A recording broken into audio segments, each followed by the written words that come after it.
So to start with நான் இங்கே Google க்ரோம்குள்ளே போகிறேன். ஜிராஃப் பேட்ச் 4 வெர்ஷன் அப்படிங்கிறத நான் டைப் பண்ணாலே it will lead to Android studio developer version. இந்த பேஜில் இப்போ கரண்ட்டாக 2024 ஆகஸ்ட் மந்த் எதை டெவலப் பண்ணி ரிலீஸ் பண்ணியிருக்காங்களோ அது வரைக்கும் எல்லா சாஃப்ட்வேர்ஸும் ஃப்ரீயாகவே நம்மளுக்கு டவுன்லோட் பண்ணிக்க முடியும். Because it is a open source இல்லையா, அதனால் நம்மளுக்கு எல்லா வெர்ஷன்ஸுமே இங்கே அவைலபிளாக தான் இருக்குது. இது வந்து கெனரி வெர்ஷன் அப்படிங்கும் போது it is a unstable version. அதை நான் சூஸ் பண்ணாமல் 2023 நவம்பர் மந்த் வந்த ஜிராஃப் பேட்ச் 4 நான் சூஸ் பண்ணியிருக்கேன். இதை சூஸ் பண்ணதுக்கு main reason it is a stable version. இதுக்கப்புறம் இதில் வேறு எந்த ஒரு பக் ஃபிக்ஸும் இல்லை. இதை வந்து ஒரு செட்டுக்கு முடிச்சிட்டாங்க.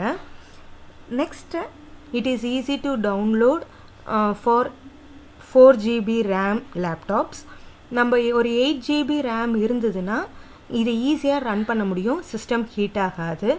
அதனால தான் இந்த வெர்ஷனை நான் சூஸ் பண்ணிக்கிட்டேன். 4 GB உள்ள லேப்டாப்பில் நம்ம இன்னொரு 4 GB எக்ஸ்டெண்ட் பண்ணிட்டா போதும். we can easily start with beginner level. அதனால தான் நான் இந்த கான்செப்டை சூஸ் பண்ணிக்கிட்டேன். இது இல்லாமல் நீங்கள் ஆர்டிக் ஃபாக்ஸ் அப்படிங்கிற அந்த ஸ்டார்டிங் வெர்ஷன் யூஸ் பண்ணிட்டாலும் தப்பில்லை, இல்லை நியூவாக வந்த கோலா வெர்ஷனை சூஸ் பண்ணாலும் தப்பில்லை. ஆனால் அதுக்கெல்லாம் உங்களுடைய சிஸ்டமில் சின்ன சின்ன யூஐ தட் இஸ் நம்ம ஒர்க் அவுட் பண்ணும் போது அந்த கரஸ்பாண்டிங் ஒர்க்கிங் மெத்தடாலஜி லைட்டாக மாறுமே தவிர மற்றபடி கான்செப்ட்ஸ் எல்லாமே சேம் தான். நம்ம எதில் வேணாலும் ஒர்க் பண்ணலாம். ஓகேவா? ஸோ இதை நீங்கள் டவுன்லோட் பண்ணிட்டீங்கன்னா உங்களுடைய டவுன்லோட் எக்ஸ்ப்ளோரரில் இந்த மாதிரி ஒரு ஃபைல் வந்து இருக்கும். இதை ஜஸ்ட் டபுள் கிளிக் பண்ணி இன்ஸ்டால் அப்படின்னு சொல்லிவிட்டு நெக்ஸ்ட்னு கொடுத்தாலே போதும், ஈஸியாக இன்ஸ்டால் ஆகிடும். இன்ஸ்டால் பண்ணும் போது நெட்டு ஆனில் இருக்கட்டும், அப்போனா தான் ஏதாவது பேச்சஸ் தேவைப்பட்டால் கூட அதுவாகவே ஈஸியாகவே டவுன்லோட் பண்ணிக்கும். ஓகேவா? தென் அதை ஸ்டார்ட் பண்ணுறதுக்கு ரன்னில் போயிட்டு ஆண்ட்ராய்டு ஸ்டூடியோன்னு கொடுக்க போகிறோம். ஸோ ஜிராஃப் வெர்ஷன் 22 மாடல் நம்ம உள்ளே போயிட்டோம். பேட்ச் 4 இங்கே ப்ராஜெக்ட் கஸ்டமைஸ்ட் ப்ளகின்ஸ் ஏதாவது தேவைன்னா அந்த லாஜிக்காக இருக்குது. நம்ம பிகினர் லெவலில் ஒரு ப்ராஜெக்டை தான் நம்ம ஒர்க் அவுட் பண்ண போகிறோம். சிம்பிள் எக்ஸசைசஸ் தான் பார்க்க போகிறோம்.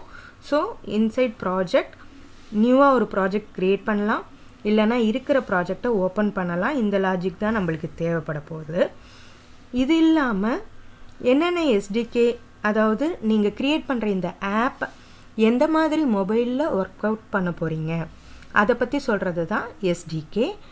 அது இல்லாமல் விர்ச்சுவல் டிவைஸ், நான் ஒவ்வொரு வாட்டியும் என்னோடய மொபைலில் இந்த ஆப்பை இன்ஸ்டால் பண்ணி ரன் பண்ண வைக்க முடியாது. அதனால் நான் என்ன செய்ய போகிறேன்னா ஒரு விர்ச்சுவல் டிவைஸை க்ரியேட் பண்ணிக்க போகிறோம். என்னோடய மொபைல் மாதிரி ஒரு விர்ச்சுவல் டிவைஸை க்ரியேட் பண்ணிவிட்டு அதில் என்னுடைய ஆப் எப்படி ரன் ஆகுதுங்கிறத பார்த்துட்டு அதோடைய டெஸ்டிங் வியூலாம் முடித்ததுக்கப்புறமா அது கரெக்டாக ரன் ஆச்சுன்னா ஒன்ஸ் ஃபார் ஆல் என்னோடய ஒரிஜினல் மொபைலில் அதை டிப்ளாய் பண்ணி ஒர்க் அவுட் பண்ணிக்கலாம். ஓகேவா? ஸோ ஒரு ப்ராஜெக்டை நம்ம ஃபஸ்ட்டு க்ரியேட் பண்ணும்போது நியூ ப்ராஜெக்டை கிளிக் பண்ணிட்டீங்கன்னா where we are going to work, ஒரு ஃபோனுக்காகவா இல்லைனா ஸ்மார்ட் வாட்சஸ் மாதிரியா இல்லை டெலிவிஷனுக்காகவான்னு இருக்குது. அதில் நம்ம ஃபோனுக்காக தான். ஸோ இதை நான் சூஸ் பண்ணிக்கிறேன். Next one is empty view activity, இதை சூஸ் பண்ணிக்கிறேன். ஏன்னா இந்த ஆக்டிவிட்டியில் தான் எனக்கு ஒர்க் பண்ணுறதுக்கு ஜாவா கோடிங்கில் ப்ரோக்ராம் எழுத முடியும். அதனால் நான் இதை சூஸ் பண்ணிக்கிறேன். தென் நெக்ஸ்ட்டுன்னு கொடுத்துட்டிங்கன்னா it will ask for project name, that is activity name நான் எனக்கு கேட்குது. சே ஃபார் எக்ஸாம்பிள் நான் டெஸ்ட் 1ன்னு கொடுக்குறேன். இது எந்த பேக்கேஜில் போய் சேவ் பண்ணணும், என்னுடைய ஜாவா ஃபைல் எழுதுகிறோம் இல்லையா, அது எந்த பேக்கேஜில் போய் சேவ் பண்ணணுன்னா டிஃபால்ட்டாக அது com.example இருக்குது. இதுவே ஏதாவது ஒரு ஆர்கனைசேஷனில் வேலை பார்க்குறாங்க அப்படின்னா இல்லை ஏதாவது ஒரு இன்ஸ்டியூஷனுக்காக உங்களோட ப்ராஜெக்டை நீங்கள் ரன் பண்ணுறீங்கன்னா இந்த இடத்துல அந்த இன்ஸ்டியூஷன் வந்து பேக்கேஜ் நேமாக கூட போட்டுக்கலாம். ஓகேவா? இப்போதைக்கு இது டிஃபால்ட்டாக com.exampleனே இருக்குது. நெக்ஸ்ட்டு வந்து இந்த இடத்துல என்னோடய ப்ராஜெக்ட் எங்கே போய் சேவ் ஆக போகுது, C:, யூசர் ப்ரோக்ராம், அதுக்கப்புறம் பப்ளிக் டாக்குமெண்ட்ஸில் ஆண்ட்ராய்ட் ஸ்டுடியோ ப்ராஜெக்ட்டுங்கிற ஒரு ஃபோல்டருக்குள்ளே டெஸ்ட் 1ங்கிற ஒரு ஃபோல்டருக்குள்ளே என்னோடய ஃபைல்ஸ் எல்லாத்தையும் என்னுடைய ப்ராஜெக்ட் டீட்டெயில்ஸ் எல்லாத்தையும் போய் ஸ்டோர் பண்ணிக்க போகுது. நெக்ஸ்ட்டு நான் யூஸ் பண்ண போகிற கோடிங் என்ன கோடிங்னா ஜாவா கோடிங். இன்னொன்று கோட்லினும் யூஸ் பண்ணலாம், பட் இந்த பிகினர் லெவல் நம்ம இங்கே ஜாவாவே யூஸ் பண்ணிக்க போகிறோம். இப்போ என்னுடைய இந்த ப்ராஜெக்ட் எங்கே போய் ரன் பண்ணுறது அப்படின்னு பார்த்தா, அதாவது எந்த மொபைலில் ரன் பண்ணுறது, எந்த மாதிரியான மொபைலில் ரன் பண்ணுறது அப்படிங்கிறத சொல்ல போகிறோம். ஸோ என்னோடது ஆண்ட்ராய்டு 4.1 வெர்ஷன் ஜெல்லி பீன், அதாவது இது 2012 வந்து ரிலீஸ் ஆன வெர்ஷன். இப்போ எல்லாருக்கிட்டையும் 2012 வாங்கின மொபைல் இருக்குமான்னு பார்த்தா சந்தேகம், ஆனால் இருக்க சான்சஸ் இருக்குது. ஓகேவா?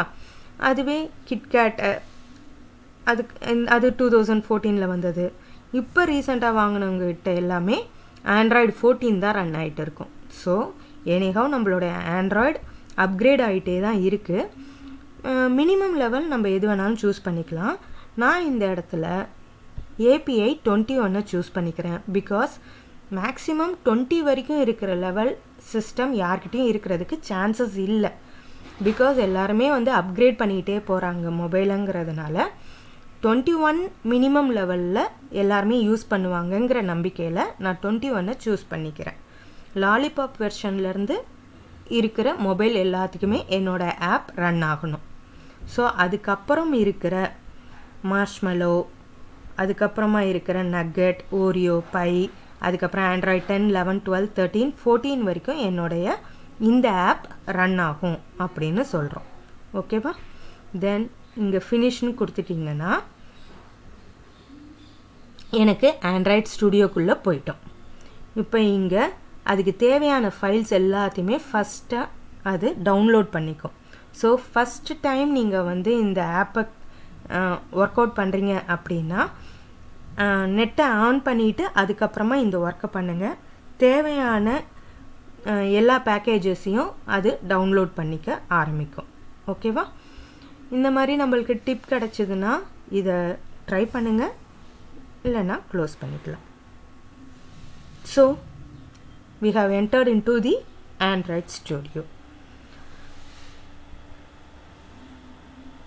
இதில் என்னென்ன கோடிங் இருக்குது, அந்த கோடிங் எப்படிலாம் ரன் ஆகும் அப்படிங்கிறத நம்ம நெக்ஸ்ட் வீடியோவில் பார்க்கலாம். தேங்க்யூ.